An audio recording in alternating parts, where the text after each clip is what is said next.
Hey everybody, this is the Sliders Review, and I'm here today to talk to you about Jack of All Trades, the series rundown review.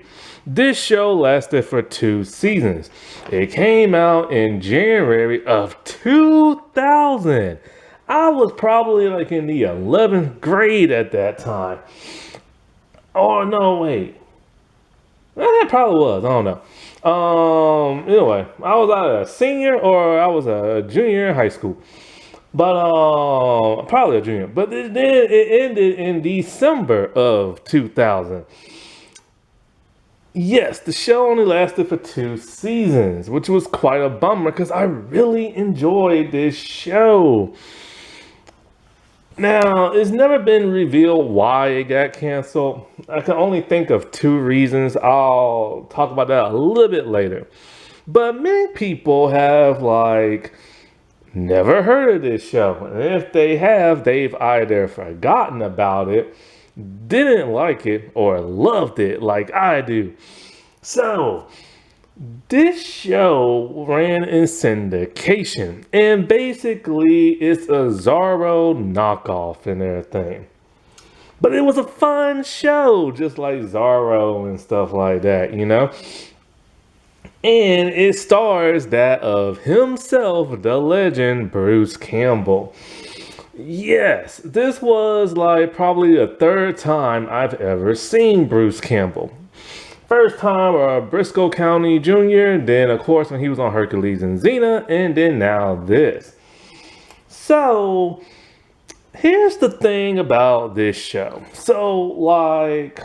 When Hercules and Xena was starting to run its course and they were starting to come to an end, Hercules ending first, with his last season, I think it was like the 5th season, ending in only 9 episodes because the ratings just kept dropping. And Xena was still going on for at least another season or 2 until it finally came to an end. So around the time Xena started to slow down and everything, the people who were behind those shows created 2 shows that were not spin-offs, but recurring characters from Hercules and Xena were giving their own show. This was known as the back-to-back action hour, and I used to love that in the 90s. They had some good television movies. They started out, they used to have Smokey and the Bandit remakes, which I really love those. I never saw the original Smokey and the Bandit, but boy, I used to love the back-to-back action movies of them. Vanishing Son, Hercules, which of course led to his own series. In fact, all the TV movies they had, only 2 of them got their own series. Hercules and that of Vanishing Son. And so, of course, Hercules and Xena, some of the producers on there were Rob Tabbert and Sam Raimi. Rob and Sam worked with Bruce back in the day for the Evil Dead franchise. And so, they were also the executive producers on this show. Another person who was an executive producer was Alex Kurtzman, the man responsible for New Trek. Dude, how did you screw up New Trek? If I would have seen this show and be like, man, this show was so much fun. Of course, he would be great in Star Trek. And then you watch Star Trek, I'm just like, man, what you do? Oh boy. Now, Eric A. Morris was the creator of this show, and Jenny Dickinson, I believe, was like a producer or executive producer. And so they created this show, which, like I said before, was basically just a Zorro knockoff, a swashbuckler and everything, who protects the innocent. Who doesn't love that? You know what I'm saying? And so Renaissance Pictures, they were the ones who made it just like with Hercules and Xena and stuff. And so basically, this show was about an American named Jack Stiles. And so he was a secret agent spy type person. he gets sent to like a fictional land called Pulau-Pulau, where he is supposed to stop the pretty much all the bad stuff that's going on that Napoleon Bonaparte was doing. And so, like, he gets introduced to this British woman who's like, his partner and stuff. And they stop bad stuff, similar to like what Zorro does. Like he stops people from oppressing people, stops people from robbing and killing people, all while trying to stop like Napoleon and his schemes and stuff like that. It was a wacky show. It was an action-packed show. It wasn't, you're not supposed to take this show seriously, like at all. It's just good old fun, like fisticuffs and sword fighting and flipping around, wearing a dashes like costume and everything, riding on horses, saving the day. Like good old-fashioned shows you used to watch back in the day, you know what I'm saying? And of course, it had Bruce Campbell. So if Bruce Campbell in here, he's gonna be Bruce Campbell. So if you love Zorro and you love Bruce Campbell, this is the show for you. And for the longest time, this was only out on DVD. And I remember when I started buying like DVDs of shows that I love, this thing was so high priced. It was like, I don't know, there was something I bought for $42. And I don't remember what it was. It was either this show or Cleopatra 2525. It was one of those two. I think it was this one. I'm just like, man, this show for only 22 episodes is so pricey. But I did it anyway because the price was never coming down. Then after I bought it, a couple of years later, they brought it down to $20. I'm like, oh, you gotta be kidding me. And for the longest time, you could never find this on streaming. It was just uploaded on YouTube in bad quality. But now, Roku TV has it where you can watch all 22 episodes.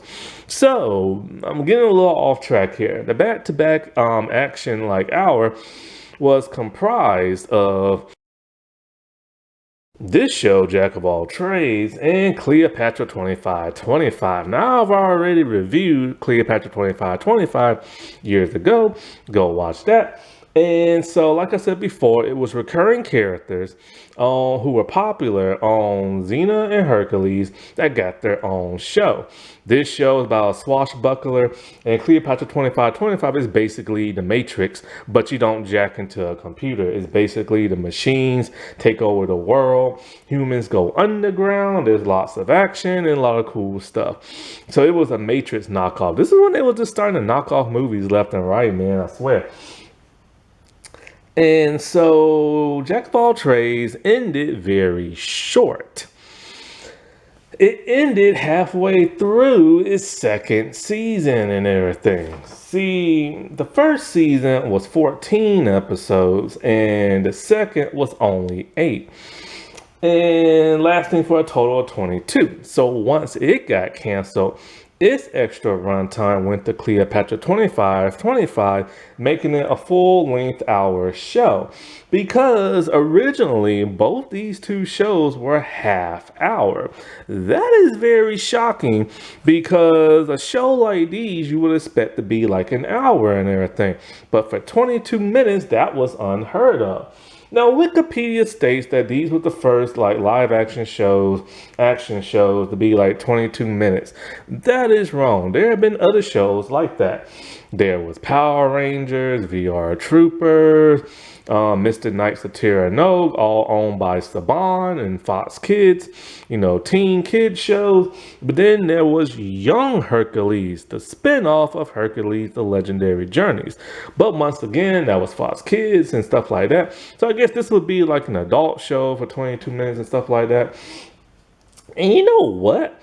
For 22 minutes, they actually got the job done in those episodes. See, this is the weird thing. You watch something on Disney Plus and say it's only 8 episodes a season, right? And the run time's anywhere between 20 to 30 minutes. And they don't get a lot done.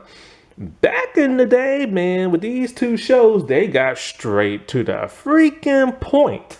And like, it was lots and lots of action. Not heavy on dialogue, but it was enough dialogue to set up the situation of the plot. You still had character development and people got their solo episodes. And did I mention lots of action and stuff? I don't understand why Disney Plus can't do this. It boggles my mind and everything. And so, yeah. As to why it probably got canceled, I really enjoyed the first season. First season's pretty good, it's pretty solid. They had a nice balance of the drama, the action, and the humor. But then you get to season 2, and it starts to become overly silly. They kind of went too hard on the humor and everything. And that probably drove some people away. And it probably had low ratings. And also a lot of the episodes just didn't make a whole lot of sense. They were just as random can be. Similar to that of the finale episode. It's not intended to be a season finale or a series finale. It was like back in those days, they really didn't care about stuff like that. So they would just end the season on a random episode that wouldn't tie up with nothing. And so it got canceled. So it never got canceled really. What kind of did on the cliffhanger and kind of not. You can still say, oh, they're still on the island fighting injustice. And that, what I'm saying? But as for the finale episode, it really wasn't like all that like important and stuff like that. Another reason why it might have got canceled is because, well, like I said before, it is a Zorro knockoff and everything. And the people at Zorro, they don't like that. See, also in syndication around this time was a show called Queen of Swords. And Queen of Swords was a direct ripoff of Zorro. Black outfit. I think they're fighting like in Mexico or something like that. Or California. No, California. They had to do stuff with like Spain and Mexico and like the Americans. And, and like I think her father name is very similar to one of the Zorros and like Legend and stuff. And so the people at Zorro's are like, no, this show is way too similar. And not only that, but we got our own Zorro project coming out soon. And we can't be having this knockoff version, tricking people and stuff like that, confusing people. So they put the kibosh on that real fast. So that could have been a reason why, this show was also canceled, because it really did mimic that of Zorro, but it was a comedy action show. Also, the 90s Zorro show was a 20-minute show.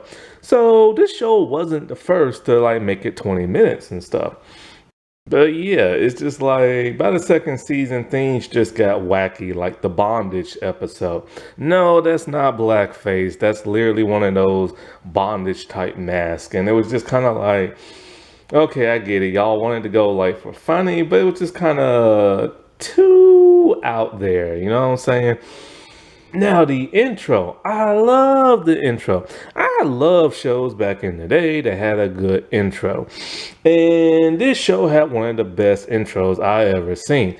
Basically, it's like these people at a tavern, they're singing the intro of what the show is about. How Jack met like Amelia, a mysterious lady, to stop Napoleon and this and that. And it was like really one of those old classic American type songs like Yankee Doodle and, Marine Hymn and stuff like that. It was so big, it was nominated for an Emmy back in 2000, but it lost out to The West Wing.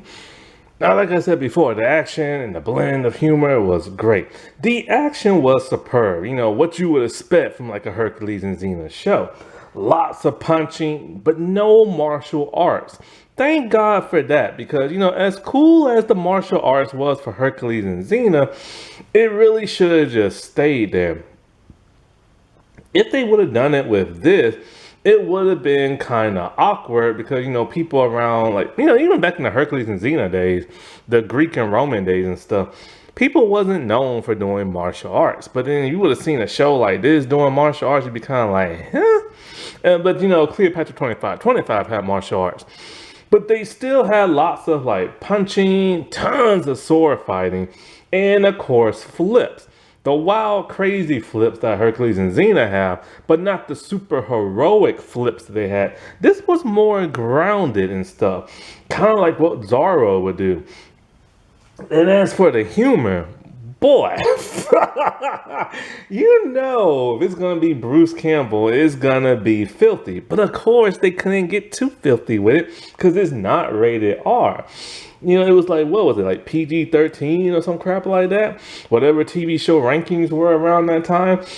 There were so many sexual innuendos in this show. It is insane. They're in every episode. And sometimes some of them went over my head because I'm like, huh? But now as I'm older, I'm like, holy crap, how did they get away with saying that?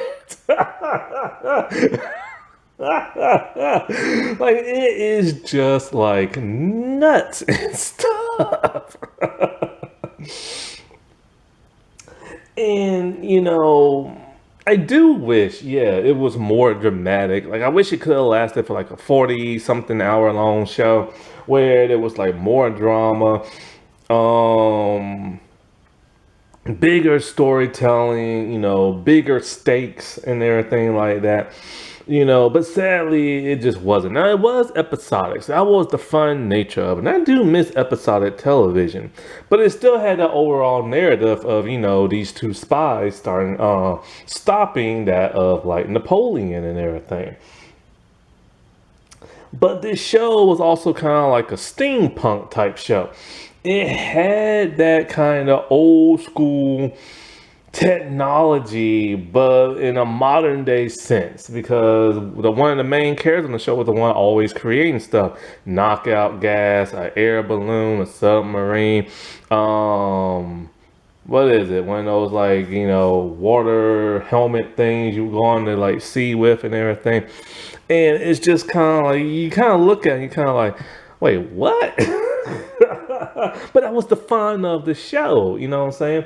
Now, one of the things that I appreciate was, like, okay, the bad people of Pulau-Pulau. Now, they're just like indigenous type people. They're good and stuff like that. They're innocent. But the French people come on over there and start some mess, right?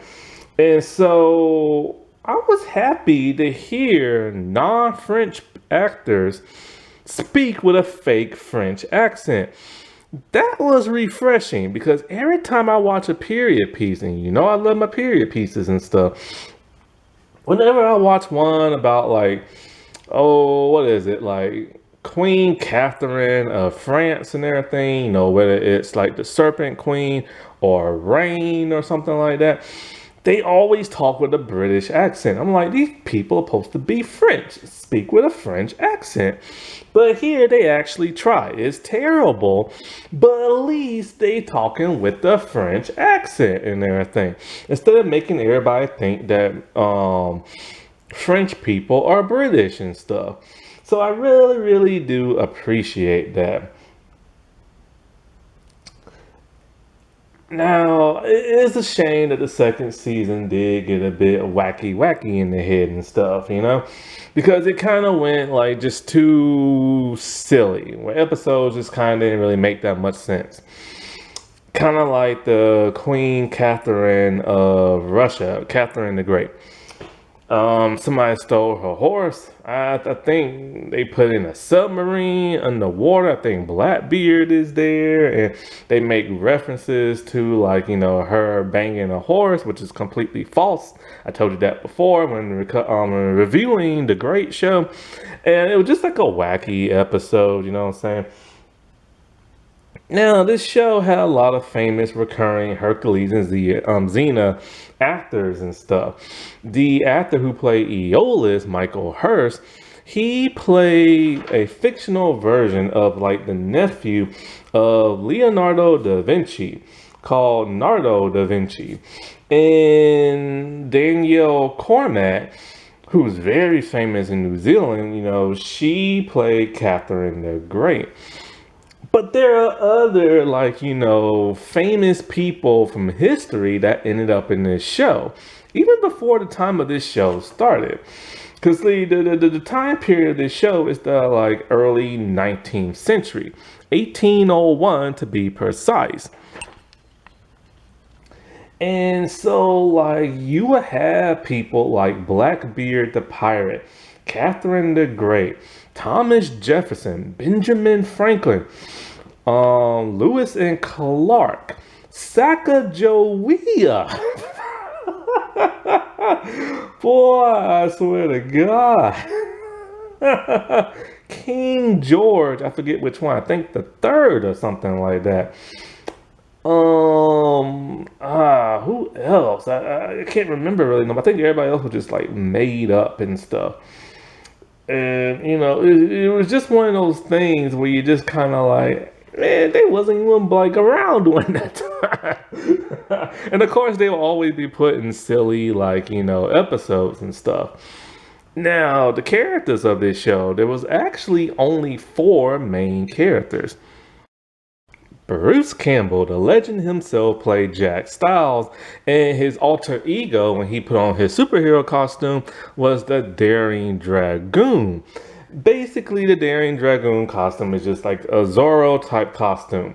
You have your white dress shirt, you have your black pants, you have a red hat, black mask, and he wore this really cool double pocketed type cape, which was kind of like a red velvet silk type thing. That cape was beautiful, man. Better than Zorro's cape. In fact, I like this costume better than Zorro's. A nice little Renaissance type costume, And because the cape was interesting. It worked as a cape in the back, cloaking on the back of your body, but then it had kind of these sleeve type things that you put your arms through. And it was so cool. I've never seen a cape like that before. It's so unique and interesting. And so basically, Jack is a very lazy man. He's a womanizer. He loves fighting for his country, America, and stuff like that. And he will not allow you to disrespect America. Basically, in the first episode, it starts off with Benjamin Franklin's niece being kidnapped, and he has to rescue her. So after he tries to rescue her, he fights the bad guys off, and then I forget what happened. I think somebody had probably a bomb, and so they had to jump out the window. And he literally uses her dress as a parachute. And of course, being Jack, he's looking up her dress. Then he sleeps with Benjamin Franklin's niece. And so when Benjamin Franklin knocks on the door, no, not Benjamin Franklin, Thomas Jefferson, that's it. I'm getting my presidents mixed up. Thomas Jefferson is the was the president at this time. And so he knocks on the door, and Jack's all and she's all it's just my uncle. He won't care if I'm doing it. I'm a big girl now. And he's all the man wrote the Declaration of Independence. He can change it for equal rights for all except for Jack.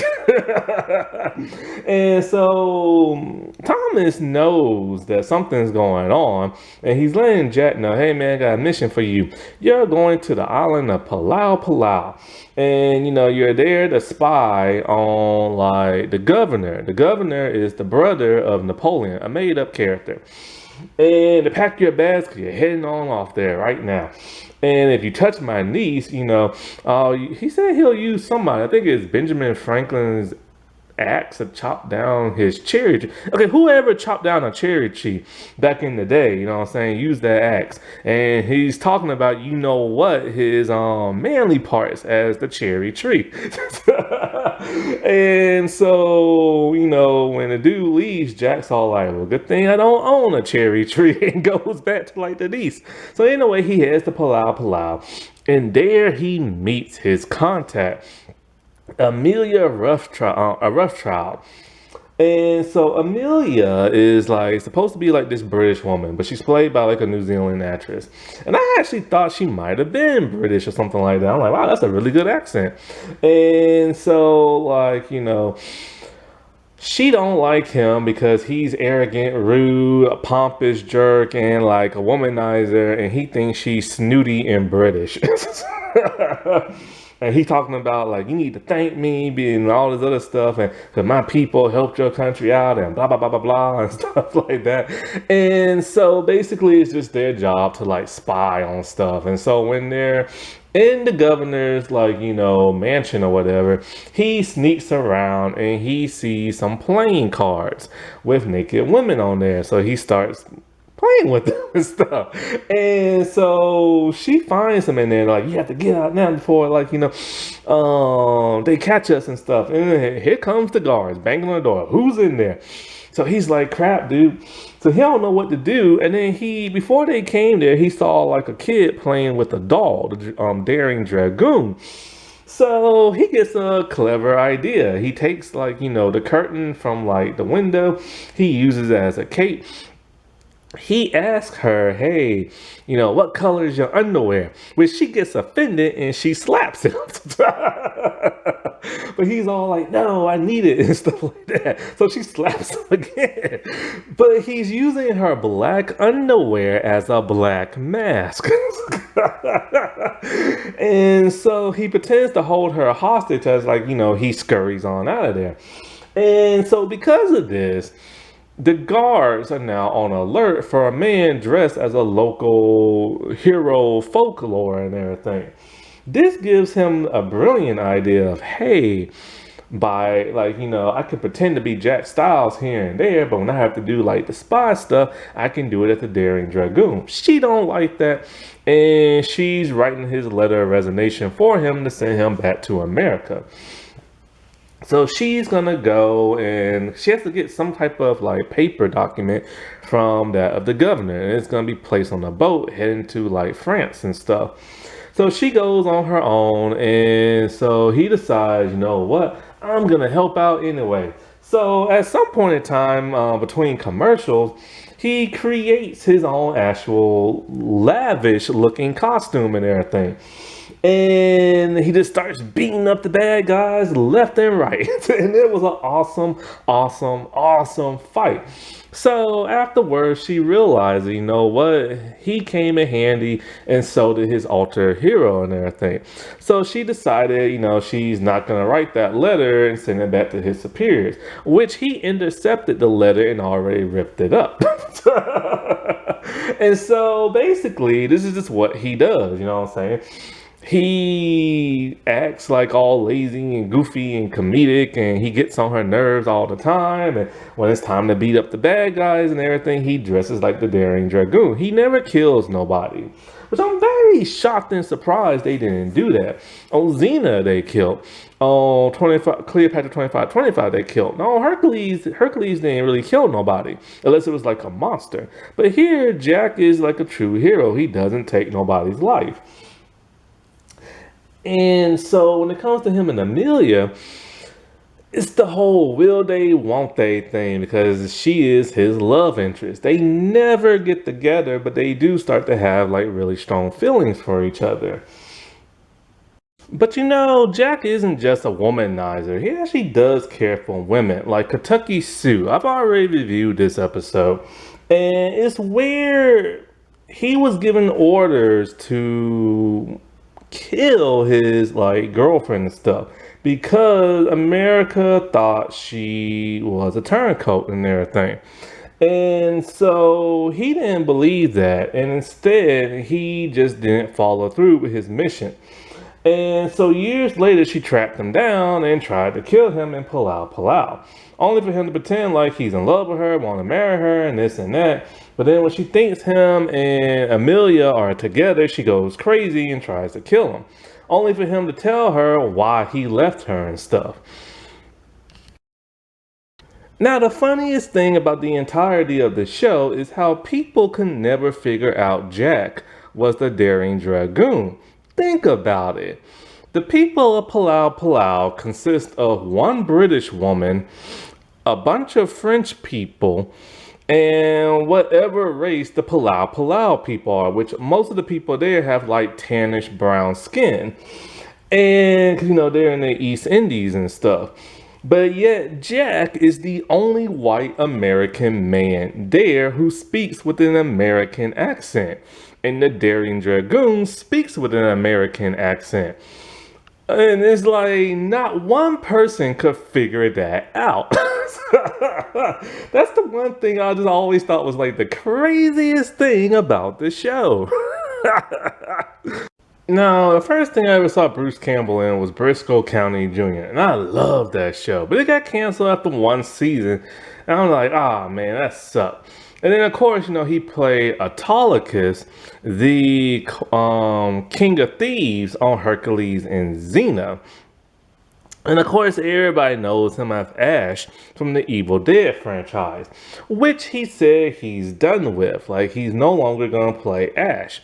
Now, somebody did ask him, if he was ever going to play Ash again, and he said no, but he wouldn't mind going back to one of his older projects and playing one of those characters. But he never said which one. Most likely, it's probably Briscoe County Jr., and maybe, just maybe, I twisted my wrist by mistake. Jack of all trades show and everything. And, that'd be cool if he could, like, reprise either role. I wouldn't mind, I wouldn't mind, cause it would be best if he probably plays, like, Briscoe County Jr., because the actor who was playing, Napoleon passed away.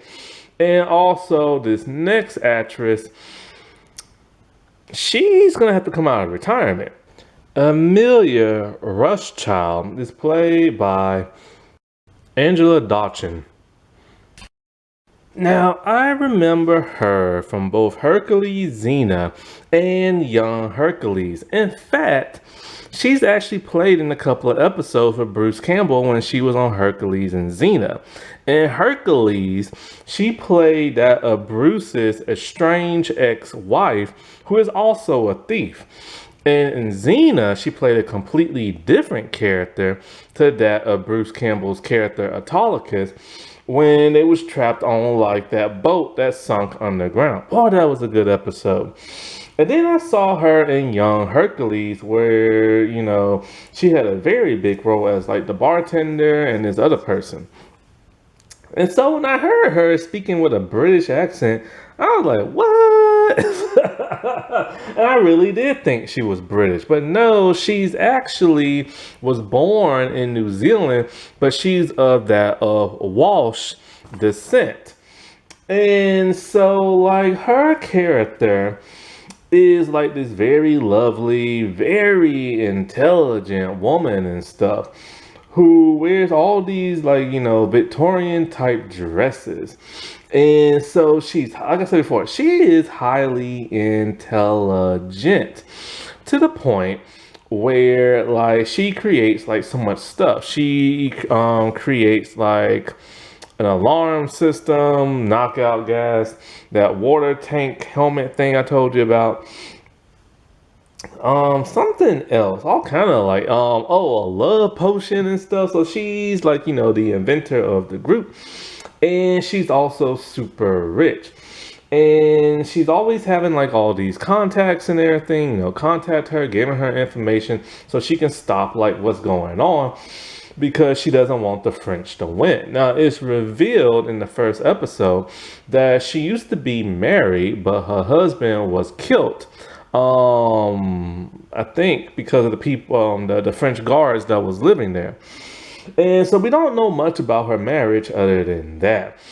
And so she's like not into Jack's advances and stuff, and she hates the way he treats like other women and and stuff like that.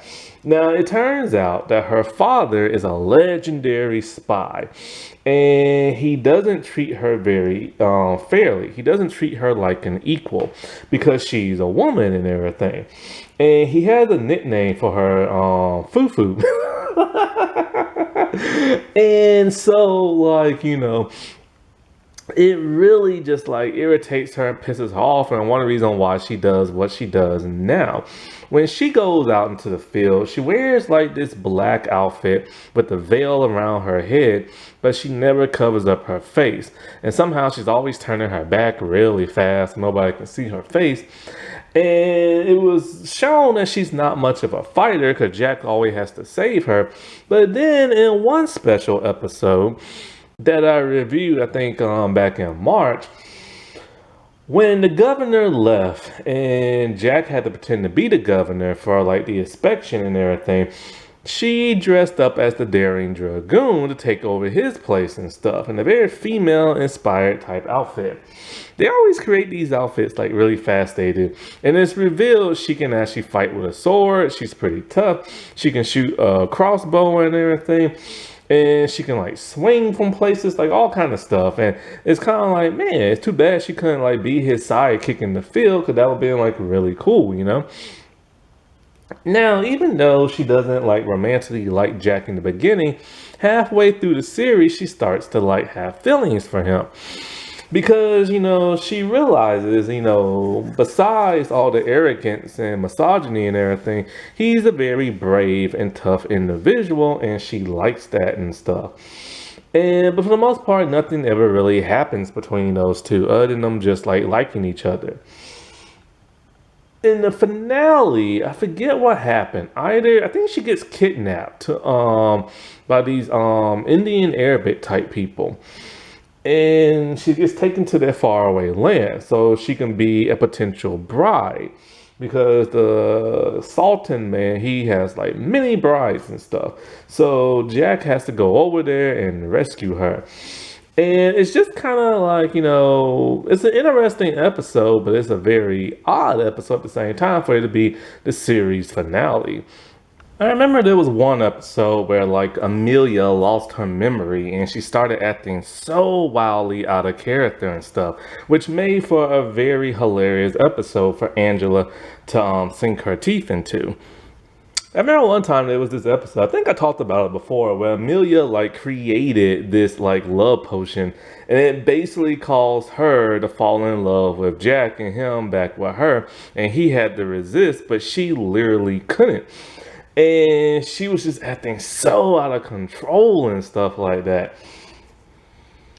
Now, there was one time this assassin came on over there from France, and he had this, I don't know, it was like a map or something like that that he had to give to like the governor or something like that, right? So, of course, Amelia and Jack had to like get the map.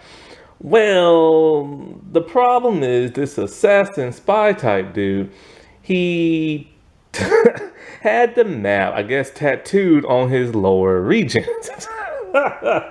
So of course there are innuendo jokes about that and stuff like that. But she had to like draw the map and everything, because there's no way she can get it and give it to her allies. But the problem is all the guards came in and stuff. So she had like this like potion thing that like temporarily blinds people. Pepper spray, that's what she created. And so she just started spraying it in like everybody's eyes, the guards and Jack's by like mistake. So it's like the craziest fight scene where people are trying to fight blind and stuff like that. All while she also got the assassin eyes too. All because he was in like the bathtub and stuff. All while she's trying to draw this thing like really fast. Now, sadly, the actress has disappeared from the spotlight and everything. After this show got canceled around 2002, she moved over to the UK, where she became a personal assistant to like a fashion person. And, you know, she used to be an actress back in the day on a show called Shortland Streets, which I've never seen. But then her last acting gig was in 2005. Since then, she had stopped acting, and nobody knows what she looks like now. This picture was the only picture I could find of her that's at least over 15, 18, or 20 years ago. it would be really cool to see her again, or just see her in a project, or just have social media or something like that, because she was such, I always liked her acting. Like when she was in Hercules and Xena, it was just like a one-off episode, so I didn't really get attached then when she was in Young Hercules, I started to get attached, but I got more attached in this show to where she became like an actress that I really like and stuff. She's really good at what she does. And side note, she used to date the Boba Fett character, actor. The guy who plays Boba Fett like now and all like the Disney stuff. Yeah, they used to date for like 6 years and everything. Stuart Davini, he played Governor Croak. And so he was the brother of Napoleon and stuff. And Napoleon put him there in the West Indies to Pulau-Pulau to like do his dirty work. But he's a bumbling idiot, very flamboyant and stuff. Not very like wise or bright. And, he's very incompetent. And Jack and Amelia, they're able to pull the wool over his eyes like all the time. You know what I'm saying?